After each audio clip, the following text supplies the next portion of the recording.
Atlanta United Fan TV. It's a 3-1 on aggregate loss, but we do win 1-0 in this match, but we do not go through.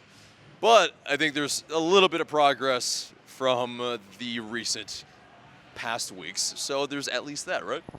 Yeah, I mean, there's progress, but there's a lot of work to do for sure. Yeah. DeBoer, Pity, it's a big change. We're going from Tata and Almiron, of course. I'm sure everybody's talked about this, but like I was talking with my brother, it's going to take a while for this chemistry to go on, especially with a team with like Monterrey. Exactly. One of the best teams in Mexico on the continent, really. So exactly. So, Sergio, if you're watching this, shout out to you, man. I know you're in Monterrey now. You're going for Monterrey, so big shout out to you, bro. Yeah. But, I mean, how much – I mean, we won at home. It's not enough for the aggregate, but, you know, it could have, you know. It's one of those – we need a little bit more time to adjust. Sure.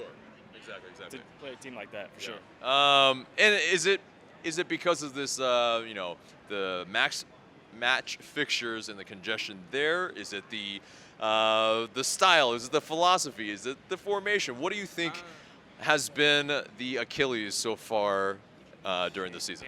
You definitely have to look at the philosophy of Frank DeBoer, someone who, you know, tonight went with a 3-4-3, a formation that I don't think suits Atlanta very well. It's kind of tough. I mean, you look at the results that we've had past weeks and you look at our fixtures coming up. We got, I believe it is New England coming up. We got Columbus coming up, which is never a fun game to play.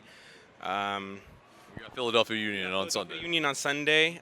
They've built a pretty decent squad, I think, with the brought in Michael Fabian, a Mexican international.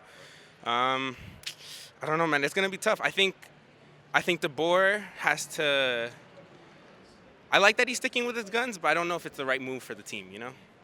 Yeah. Sticking with his guns, I mean, yeah, that's a lot of people would say that Dutch managers, head coaches, are stubborn. They like to stick with what they know as their philosophy and their way. Was it too early because now we have crashed out of the Champions League? Let's face it.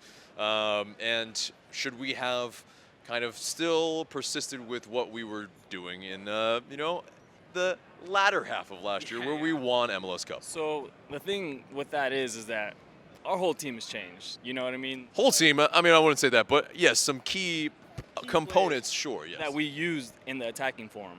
Right now, we bought Pity to replace Almiron, of course. So we're trying to figure out a mechanism to find the tactic that suits him best because we all know that he's a fantastic player. He's the real deal. It's just he hasn't shown it yet. He's playing for River Plate.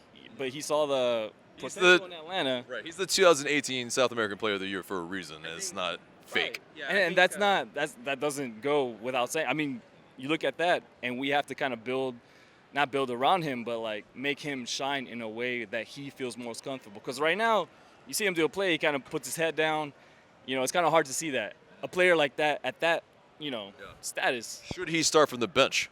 I think putting him on the bench, that's a tough decision because, you know, he's the most expensive transfer in MLS history.